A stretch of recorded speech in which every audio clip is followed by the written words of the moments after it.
Hello दोस्तों, veterans, नमस्कार। मेरे पास एक सूबेदार साहब ने वीडियो भेजा जो हमारे कभी साथ रहे एयरफोर्स के कॉर्पोरल मोहन रंगन जी ने बनाया था। नीचे वो लिखते भेज करके कि दीवान सिंह जी, ये मोहन रंगन ने वीडियो बनाया है, आपका इसके बारे में क्या कहना है। यानी वो कहना चाह रहे थे कि आप दूसरों के बारे में तो बहुत फैक्ट्स एंड फिगर्स रखते हो, ये आपके बारे में है, तो आप इस संबंध में क्या कहना चाहते हो। सीधा सीधा मतलब ये था, वो कहने का मतलब उनका कि आप इसके बारे में एक्सप्लेनेशन दीजिए। तो फर्ज तो मेरा बनता था कि मैं इसका एक्सप्लेनेशन दूं। वीडियो तो मैंने देखा था लेकिन पूरा नहीं देखा था। जो सूबेदार साहब ने कहा तो फिर मैंने पूरा देखा। तो खास कई 4-5 पार्ट उसके बनते हैं। उन्होंने जो कोशिश की है वहाँ कहने की, एक तो मैंने उससे पहले वीडियो डाला था कि ये 40 दिन के बाद ये सितारा आसमान में चमका। 40 दिन से लगभग लुत्फ था। ये जंतर मंतर में धरना चला हुआ था, ये मेन करता धरता थे उसके। अब पता नहीं है क्यों अपने को छुपा लिया इन्होंने। और जब आए तो इन्होंने सोचा चलो धमाका ही कर लेते हैं। तो उसमें दीवान सिंह आया, उसमें जो हमारे चेयरमैन नायब सर सिद्धू जी आए, एफबीआई हमारी यूनियन है वो आई, और कुछ दूसरे लोग भी आए। और इन्होंने इसमें, वो कहते हैं ना, मीठा मीठा गप गप और कड़वा कड़वा थू थू, वहां भी इन्होंने अर्ध सत्य बोला, क्योंकि इनकी आदत है, ये अर्ध सत्य ही बोलते हैं। तो सबसे पहले तो इन्होंने कहा कि जो अनरजिस्टर्ड ऑर्गेनाइजेशन है उसके नाम पर पैसा लिया जा सकता है। क्योंकि बार बार मैं कह रहा हूं भाई, तुम्हारा अनरजिस्टर्ड ऑर्गेनाइजेशन में पैसा नहीं ले सकते हो, और रजिस्टर्ड ऑर्गेनाइजेशन यदि है और उसका एक पता होता है, उस पते के अलावा दूसरा पता आप अपनी पर्ची पर नहीं छाप सकते हो। जो इन्हें पैसा लिया जंतर मंतर पर, ये उसका समर्थन करने आए थे और उदाहरण दे रहे थे एएफबीआई का। मोहन रंगन जी, जब एएफबीआई खड़ा हुआ था, हाँ ये जरूर जो आपने नाम बताए थे, इसके फाउंडर मेंबर वही थे और आप भी इसके फाउंडर मेंबर थे। हम तो कहीं थे ही नहीं, किसी भी जगह नहीं थे। जंतर मंतर पर जो धरना चला हुआ था उसमें जाकर के हिस्सा जरूर लेते थे, और वहीं हम जो नायब सर सिद्धू जी हैं उनके संपर्क में आए थे हम। और आपने केरल और तमिलनाडु में बैठ कर ही आप लोगों ने, फाउंडर मेंबर ने, इसका चेयरमैन बनाया, इसका जनरल सेक्रेटरी बनाया, और एक आपने ट्रेजरर बनाया शायद मुकेश को। ये काम आप कर रहे थे। और उसके बाद जितना भी आप मेंबर बना रहे थे, कुछ भी कर रहे थे, वो केवल और केवल आप उसका हिसाब किताब रख रहे थे, आप ही उसका कैश ले रहे थे, आप ही बना रहे थे। सर, कैश की पर्ची भी शायद आपके जो मेंबरशिप फॉर्म है उसी में थी, और वही पर्ची दे करके आप कैश रिसीट भी थी और डिटेल भी आप ही ले रहे थे। उसके बाद सर सितंबर के महीने में एक एजीएम होती है, आप साउथ से आते हो, उसमें जो ऑफिस वियर है उसका सिलेक्शन होता है। तो एक तो वहाँ सिद्धू जी को किया जाता है, क्योंकि सिद्धू जी ओआरओपी के एजिटेशन में लगातार जंतर मंतर पर थे, और आपका जो चेयरमैन था वो आता ही नहीं था, आपका जो कैशियर था, जो ट्रेजरर था, वो भी नहीं आता था। तो दिक्कत ये आई कि सिद्धू जी जो निगोशिएटिंग कमेटी थी जंतर मंतर पर, उसके वो हिस्सा थे। अब जब वो निगोशिएटिंग के लिए जाते थे तो आदमी नहीं मिलता था, और एज ए जनरल सेक्रेटरी हैसियत में जाते थे, जो हमें ऐसा महसूस किया गया कि हाँ चेयरमैन होना जरूरी है। आप लोगों ने चेयरमैन को बदला, उसमें मेरा कोई हाथ नहीं था। और वहीं शायद मैं मेंबर बना, सही है आपकी बात, मैंने 200 रुपये दे के, लेकिन 3000 रुपये की बात कह रहे हो मैंने दिए थे। मुझे ऐसा ध्यान है कि मैंने कोई आपको 3000 रुपये नहीं दिए, मैंने केवल 200 रुपये दे करके शायद मैं मेंबर बना हूँगा, और ये सारा काम कंप्लीट हो गया।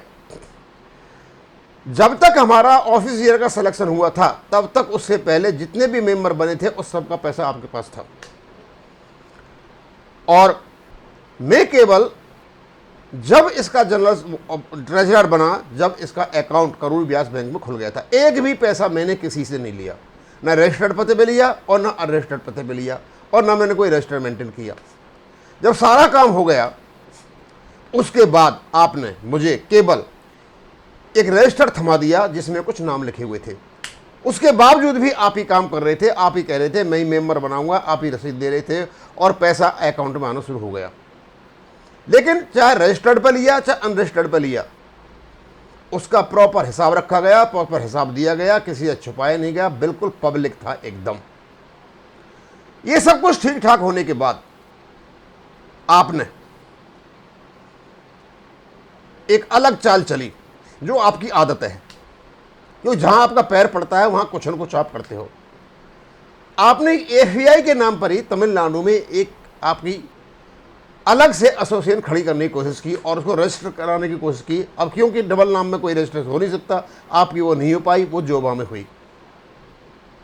और आप फाउंडर मेंबर एफबीआई के थे, लेकिन आपने जोबा खड़ा किया और एफबीआई के नाम पर जो पैसा जमा हुए थे, कौन थे वो?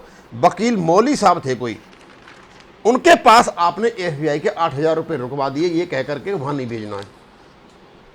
जब मौली साहब ने फोन किया सिद्धू सर को कि साहब पैसों का क्या करना, जब पता चला उनको कि आप क्या खेल खेल रहे हो, वो पैसा मंगाया गया और आप एफबीआई से 15,000 रुपये ले गए।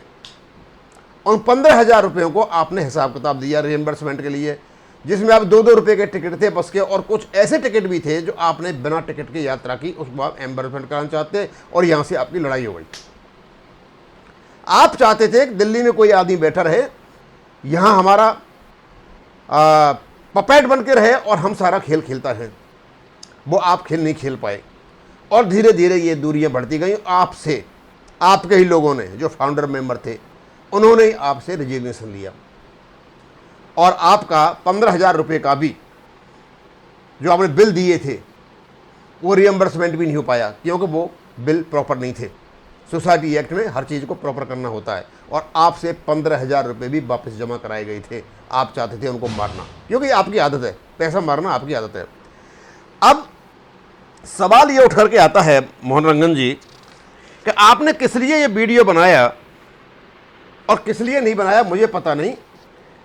हाँ, और एक बात, आप अलग हुए और संगठन की आप 15 किताबों को लेकर के चले गए, हमें पता नहीं आप उनका किस प्रकार दुरुपयोग कर रहे हो। अब मैं आता हूं असली बात में। आप आए, आपने वीडियो बनाया, तो आप आभास दे रहे थे कि आप, क्योंकि मैं कपिल और उनके सब बार बार कह रहा हूं भाई आपका नाम ही होगा इसमें, आप दुनिया कह रही है आप हिसाब दे दो जितना पैसा इकट्ठा आया, लेकिन वो नहीं दे पा रहे हैं। तो आप कपिल के लिए आए, शायद कपिल ने बुलाया होगा आपको, क्योंकि मोहन रंजन जी, दीवान सिंह रोजाना लगा रहता है, आप भी आइए, आप भी पैसा लेके गए हो, आपने भी हवाई यात्रा की है, आप जवाब क्यों नहीं देते हो? अब उनको पता है कपिल को कि कपिल मुझे गाली नहीं देगा, चाहे किसी को भी दे, उसको पता है कि कपिल को कि दीवान सिंह उनको गाली नहीं देता, और उनको पता है वो गाली भी देंगे मैं तब भी गाली नहीं दूंगा, कि बिना गालियों के ही मैं गाली वाला काम कर दूंगा। अब हो सकता है वो सम्मान करता हो, लेकिन मुझसे गाली नहीं देता। वैसे गाली देने में कपिल मतलब किसी को कमी नहीं है, अच्छा खासा, जितने भी इनके साथ रहे सबको गाली दी है इसने। अब जिस दिन मुझे गाली देगा भाई दे लेगा गाली। अब मैंने तो उसको गाली छुड़वाने की कोशिश की है। अब तुम आए हो भाई बताने के लिए कि भाई कपिल का तुम पक्ष लेने आए हो। मैं तो आपसे भी कहता हूँ, आपने कितना पैसा मारा है? कपिल मतलब पैसा का हिसाब किताब देने में क्यों हिचकिचा रहा है? इसका मतलब पैसा बट गया आप लोगों के बीच में। और आप जिस चीज को बता रहे हो ना, एफबीआई ने भी अनरजिस्टर्ड पते पर, जब तक अनरजिस्टर्ड ने पैसा लिया है वो आपने लिया था, मैंने नहीं लिया। हाँ आपने लिया थे, लेकिन उसका आपने प्रॉपर हिसाब भी दिया और लोगों ने माना भी। उसी प्रकार यहां कर लो यार, कौन सी परेशानी हो रही है? कोई कुछ नहीं कहेगा, अनरजिस्टर्ड पे लो, रजिस्टर्ड पे लो, सिर्फ केवल यह हिसाब का कि भैया इतना पैसा आया, इतना ही है। अब मुझे ऐसा लग रहा है कि सब इन पैसे के कलेक्शन को, धन संग्रह को मतलब छिपाने के लिए आप ये उल्टे सीधे पैर मार रहे हो। अब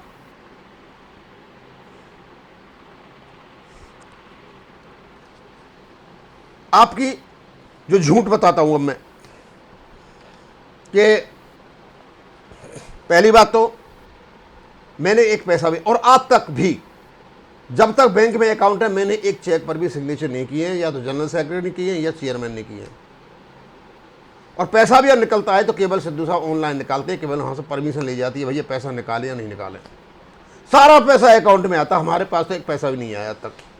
और मोहन रंगन जी, आपको पता है, हम एक भी पैसा अपनी ऑर्गेनाइजेशन का नहीं लेते। हमारा सारा का सारा पैसा, जो मेंबर्स की फीस है, वो सारी की सारी लगभग 4.5 लाख के आसपास है, केवल बैंक में एफडी के रूप में पड़ी हुई है। आपकी चाल थी कैसे भी करके सिद्धू को यहां से भगा दिया जाए, एफआई पे कब्जा कर लिया जाए, और खास करके फंड पे कब्जा कर ले, इसको हम यूज कर लें। और आपने कुछ लोगों के साथ मिलकर, जिसमें जॉर्ज मैथ्यू भी था जो बाहर रहता है, ऐसा कोई काम नहीं छोड़ा कि सिद्धू को तुमने आंखों खून के आंसू नहीं रुलाए हों। उसको हर तरह से बेईमान कहा, पता नहीं क्या क्या क्या क्या कहते रहे सुबह से लेकर शाम तक। सिद्धू ऐसा एक व्यक्ति है, एकदम कर्तव्यनिष्ठ और डैड, ईमानदार। वो पैसा अपने पॉकेट से खड़ा कर सकता है, लेकिन यूनियन का पैसा एक भी नहीं लेता। और यही कारण है कि आज हमारी 4.5 लाख की एफडी अकाउंट उसमें पड़ी हुई है। इसको कहते हैं हिसाब। बेईमानी की बात, जहां जहां तुम्हारे पैर पड़ेंगे वहां वहां सर्वनाश होगा। जब तुमने पूरे भारत का भ्रमण किया, शायद तुम पहले व्यक्ति हो, पहले सर्विसमैन हो जिसने पूरे भारत का भ्रमण कर रखा है। अब पैसा कहां से आता है भगवान जाने। और जिस जिसके पास गए, सबके पास से शिकायत आई। हमने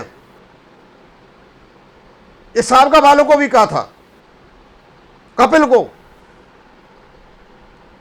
और इनके जो सुखदेव सिंह जी को, नायक हरपाल सिंह जी को, और इनके जो प्रधान हैं उनको भी, जो सूबेदार मेजर ने नाम भूल गया मैं, उनको भी, कि भाई इस आदमी से बच के रहना, ये जहां जहां इसके पैर पड़ते हैं वहां को। और तुमने वही काम किया, तुमने सांप का के 2 फाड़ कर दिए।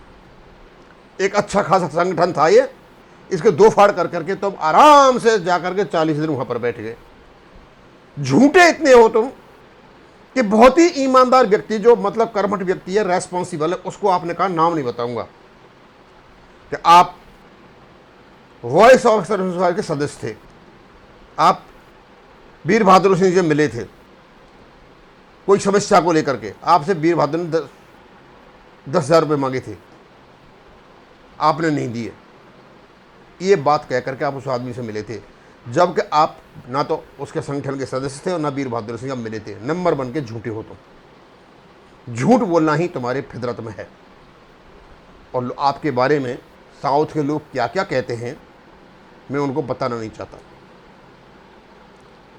आपने चारों ओर से घुमा घूम करके एफबीआई की बात करके एक ही बात कहा है कि एफबीआई ने भी अनरजिस्टर्ड ऑर्गेनाइजेशन के नाम पर पैसे लिए हैं। तो भैया ये आपने लिए थे, मैंने नहीं लिए थे। इन कामों को आप करते रहे थे, किया, लेकिन इतना तो है कि आपने हिसाब किताब रखा, हिसाब किताब था, आपसे हिसाब किताब लिया, कोशिश तो की थी आपने, गड़बड़ाने की कोशिश तो की थी। मेंबरशिप के नाम पे ले भी गए थे 15,000 रुपये, पर क्योंकि दादा बैठे थे ना सारे पूरे, आपसे पूरा हिसाब भी लिया गया और आपको इस पोजीशन में डाल दिया कि आपको रिजिग्नेशन देके जाना पड़ा जब आपने जोबा खड़ा किया था। अब मुझे पता नहीं आप जोबा में क्या करते हो, रजिस्टर्ड सोसाइटी है, अपने आप हिसाब देने, तो मेरी तरफ तो आप ये डालो मत। जो कुछ किया, कलेक्शन किया आपने किया, मेरे लिए केवल और केवल आपने रजिस्टर्ड थमाया, तो इसमें कुछ लोगों के नाम थे, शायद 100-150 लोगों के नाम होंगे। अब आपने कैसे पैसा लिया था उनसे मुझे पता नहीं, मैंने तो किसी कार्ड भी नहीं बनाया। और आज तक क्यों सारा जितना भी काम है, इवन मैं कैशियर था तब भी और जनरल सेक्रेटरी हूँ तब भी, केवल मेरा करस्पॉन्डेंस का काम अब भी है और पहले भी यही था। मैंने किसी का ना पैसा लिया ना किसी को दिया एज ए ट्रेजरर। लेकिन इतना ज़रूर है कि जिस चीज़ के लिए आपको बुलाया गया है ना, उसमें यह है, उनसे ये कहो कि भाई कपिल मेरे को सामने मत कर दीवान सिंह जी के, आप अपना हिसाब किताब दे दो, उसी में भलभन आता है। इधर उधर हाथ पैर मारने से कोई फ़ायदा नहीं है। और मैं ये सोचता हूँ कि शायद आप समझ गए होंगे, मैं उतना हार्श नहीं होना चाहता जो पहले वीडियो में हो गया था। उसने आपको 40 दिन भगाया था। अब आप अपनी औकात को लेकर के मेरे पास आए, उस पर बाद जो मैं वीडियो बनाऊंगा, क्योंकि तुम्हारा एक एक कारनामा हमारे पास है, पूरे हिंदुस्तान का सारा यहां रख दूंगा। अपने को सुधारो, अपने गिरेबान में झांको, अपने नेचर को पढ़ो और लोगों में फूट मत डालो। फूट डालना, और आए थे आप इसलिए थे साबका में कि वहां आप इंग्लिश पढ़ा रहे थे, एक्स ग्रुप वालों को इंग्लिश पढ़ा रहे थे। अब भाई वो तो क्या नाम है, जो साबका वाले हैं उनमें कुछ ऐसे भी ये जो इंग्लिश कम जानते। अब तुम साउथ से थे तो थोड़ी बहुत बोल लेते होंगे, लोगों ने सोचा पता नहीं कौन बहुत बड़ा भाई विद्वान आया हुआ है, वो समझते होंगे, मैं नहीं समझता। कोई 7 और 8 टेबल की बात कर रहे थे, वो आपके लेवल से बहुत ऊपर है। आप बात नहीं करें तो ज़्यादा बेटर है, जब जहाँ आप बोलते हो और नुकसान ही होता है। अच्छा है, खूब वीडियो बनाओ, हम फैक्ट से फैक्ट रखते रहेंगे। मुझे अपना पोजीशन क्लियर करना था। आप जो भी कह रहे थे, फाउंडर मेंबर थे, बिल्कुल थे, आप ही कलेक्ट कर रहे थे पैसा, अनरजिस्टर्ड पते पे लिया था। मुझे पता भी नहीं था, मुझे किसी ने अब बताया आकर के कि जब आपका जो रजिस्टर्ड पता था उसका साबका का, उससे अलग हटकर जंतर मंतर का पता डाला कैश पर्ची पर, तो कहने का ये इलीगल है। और जो अनरजिस्टर्ड और अनरिकॉग्नाइज्ड जो एसोसिएशन है उसमें भी आप पैसा नहीं ले सकते हो, वैसे केवल आप कैश नहीं ले सकते हो, और उसमें आपको केवल चेक से ही पैसा लेना होता है। कैश यदि लोगे तो एक प्रॉपर हिसाब भी होता है, रजिस्टर्ड भी होता है। ऐसा नहीं है सारी तरह बेईमानी हो रही हो, उसका भी होता है, लेकिन आपके पास तो नहीं है ना वो, इसलिए तुम परेशान हो रहे हो। या परेशान होने की ज़रूरत नहीं है, आप पूरा हिसाब दो जो हिसाब है। लोग तो मांगते रहेंगे, पीछा नहीं छोड़ेंगे जब तक आप पैसा नहीं दोगे। और मुझे ऐसा लगता है मनोरंजन जी, आप लोगों ने पैसा बांट लिया, आप भी उसमें शामिल हो, अदरवाइज 40 दिन के बाद आप नहीं आते, क्यों? आपको प्रेशर पड़ा होगा, सबने कहा होगा पैसा तो तुम भी ले गए हो, बड़ी बड़ी हवाई यात्राएं की हैं आपने, तो भैया तुम ही आके संभालो। भाई संभालो ना संभालो, इसमें संभालना संभालने कोई बात ही नहीं है। अब मैं इसको यही ख़त्म करूँगा। थैंक यू, धन्यवाद।